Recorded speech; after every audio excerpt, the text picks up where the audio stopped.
executing that perfect strategy is by far one of the most challenging things to pull off in any strategy game.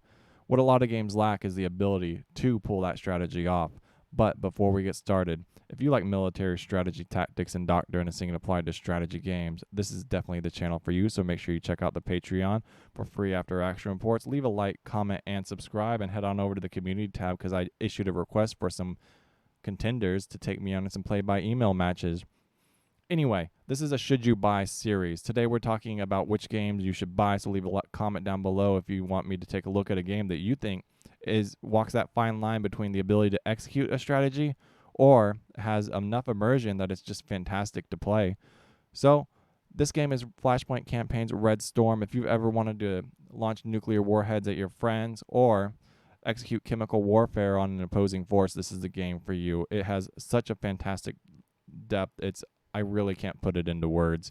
It's also extremely easy to play. It's very casual friendly. You can jump in, load it up, play a few rounds, or you can open up the manual, learn how all the game mechanics work, how to resupply your helicopters, how to transport troops, where to position your anti-tank team so one, you execute a flawless strategic or tactical attack, and preserve your forces. Because remember, head on over to that community tab and let me know if you agree. Force protection or force preservation.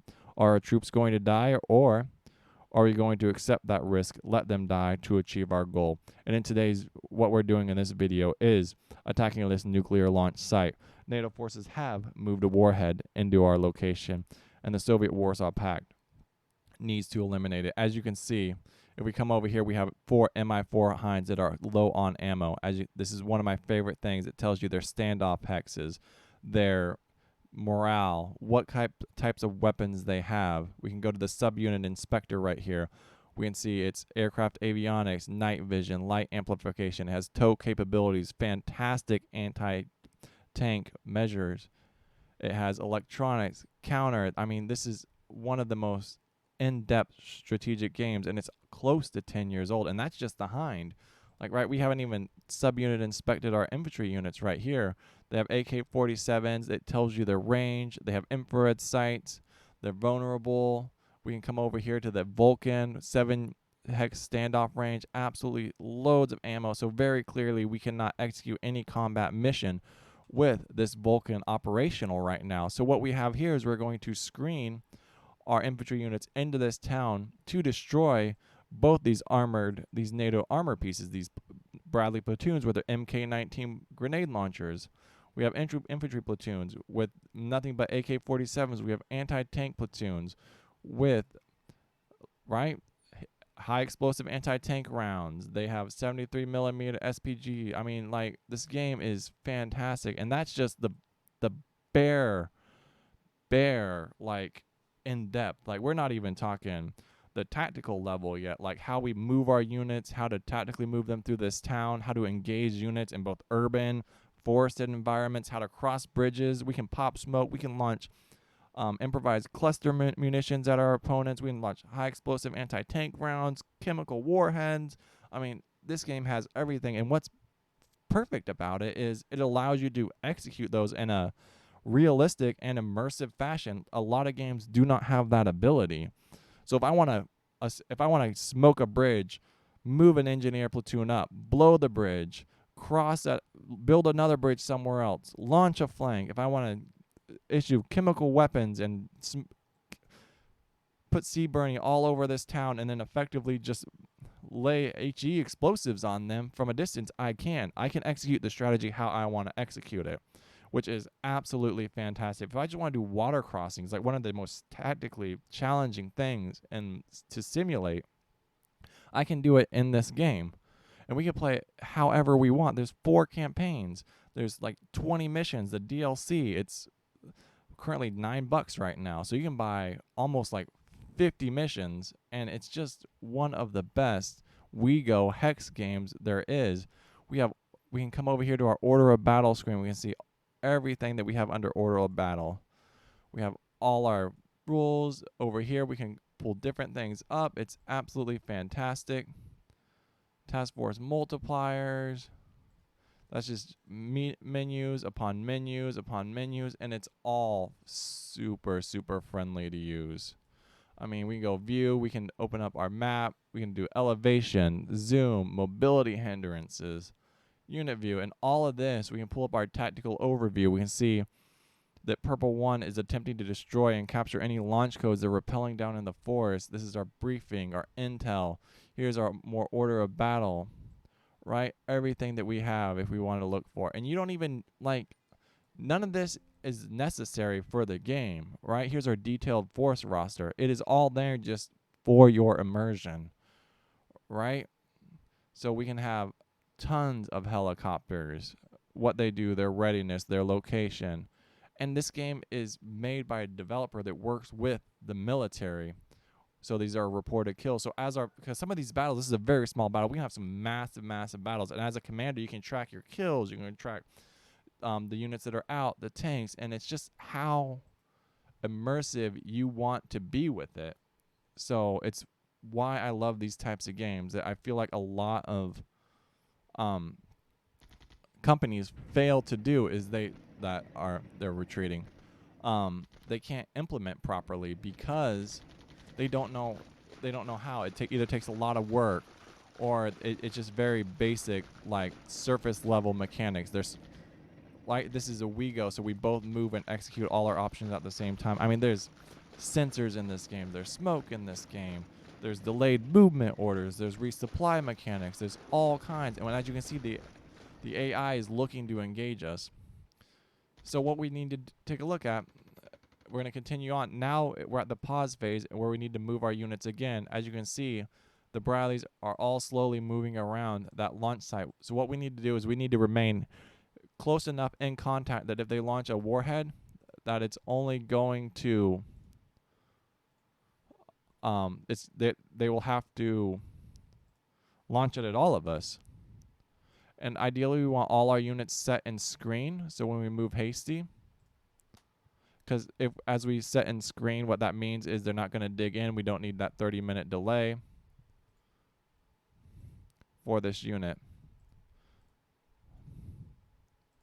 And that's what we want. We just want to get everyone into position on these areas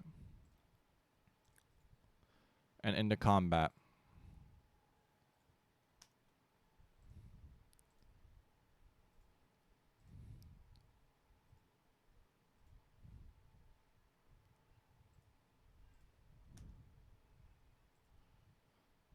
All right. And let's continue our advance. We can't really move our AA up yet. So we also, we have this fantastic Mi-4 Hind, which is by far one of the best mechanics, air to ground. But they have this perfect, we're going to call it the A to D defense bubble. Like, how do we get our units into position to neutralize that defense? It's something that we can't really negotiate. And as you can see, we need to continue to move forward. Each turn's 21 minutes. Each turn will proceed to get longer and longer and longer. To slowly move it. Did they just launch a nuke? Oh my god, they're nuking us. No, they didn't. They didn't just launch that nuke. Why is this moving into position right here? What we're going to do next is we're going to move our Hind up into position. It looks like they pulled their... I think we're getting nuked, guys. Alright, because we're already engaging it, which is our primary target. But I'm not exactly... Kernel of resolution phase is now over. Alright, so let's grab this Hind right here. We'll deliver it to at least right there.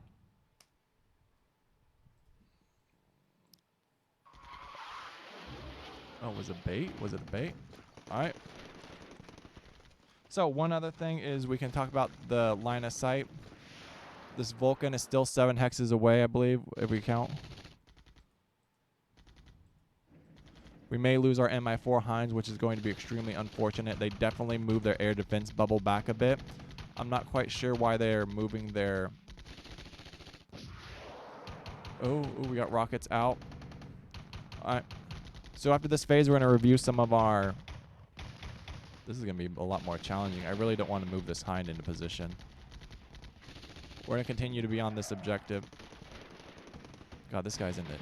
This guy is taking a lot of blows.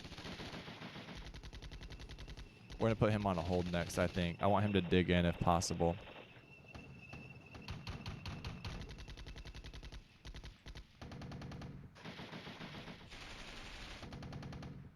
God. All right, our Heinz finally moving up. He's going to be able to at least engage that Bradley. I've lost sight of their air defense. Right there, there's their air defense. All right, good. We should be able to trade some blows with that infantry outside of their air defense bubble, which is fantastic. We're continuing to execute this strategy, but we need to be careful. There it is. All right, he's still full on ammo. God, this is some intense. Oh my God, he just took a round. One rifle KIA in that hex. And this is like fantastic. We just need to watch this play out. All right, we still got eyes on their nuclear warhead that's currently in position. Emergency resupply. I'm not exactly sure what's going on. Our Heinz currently trading blows with this unit. And he just took a, God, he just took a, oh, that A to D is taking us out. We lost 2 Heinz right there. Oh my God, we got to pull them back. And right, just like that, just with that quick little change of events, moving into that air defense bubble, and they're still laying into us with that Vulcan. 3 Heinz down. We've lost a lot of our air superiority right now. So that one Heinz maneuver was absolutely catastrophic for us. But we knew that. Like, we knew this was a mistake because we know that this standoff range is 7 hexes. Like, and we're well within that 7 hex range, which was an absolute... We lost our whole air superiority right now. It was an absolute mistake. But we don't really have any of our anti-tank in position to deal with that Vulcan. Now, we're still going blow to blow. All right, we should be able to overwarm that. 2 Bradleys KIA and Hex, ATGM launch. They moved Bradleys up to our anti-tank. As you can see, these are anti-tank units right here. This guy's still in standoff, ATGM launch. Still dropping Bradleys, which is fantastic, but we really, really, really need to save a lot of ammo. Another ATGM launch, which is fantastic. We're going to continue routing this unit up along this flank, along this ridge line. Obviously, it doesn't really matter at this point because we lost a lot of our air superiority. So if we pull this up, our view, here we go. As we can see, we're losing mechanized forces. 3 support deltas lost. Let's see if we have lots. No real, we don't really see any helicopters, so this must be the opponent's stuff. So let's continue to execute our strategy. So unfortunately, that is really bad that we lost a lot of our Heinz. We're going to continue to move into position. Ideally, what I guess we could have done, we lost one. Oh, we lost 170 millimeter ATGM. That's not. That's super unfortunate.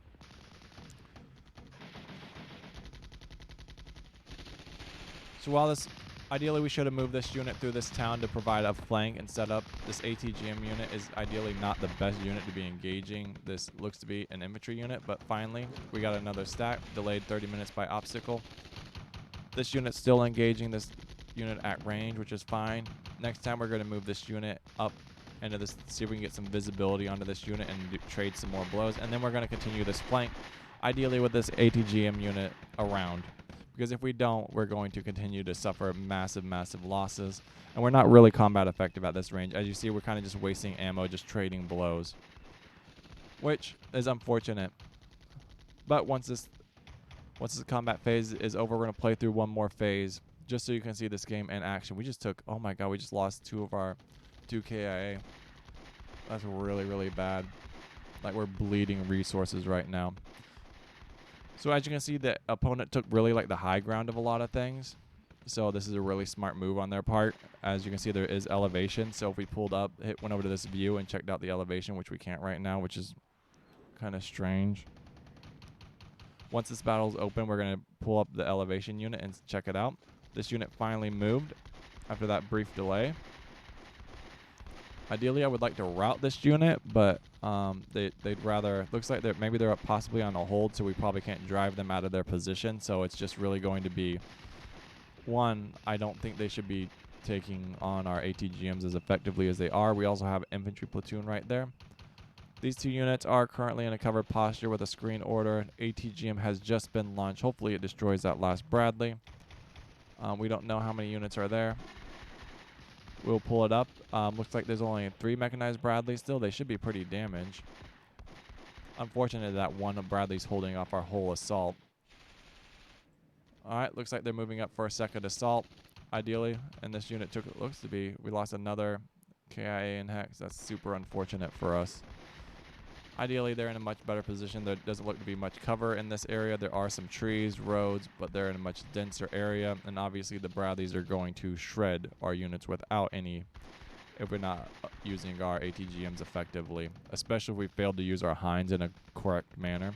Ideally, maybe we should have routed over here to stay much further out of standoff. I believe like their range is 5 hexes, which is unfortunate because at any range, the air defense bubble definitely outranges us. Alright, but that's going to be the video, guys. Let me know if you buy the game and send me a PBM request. Peace out.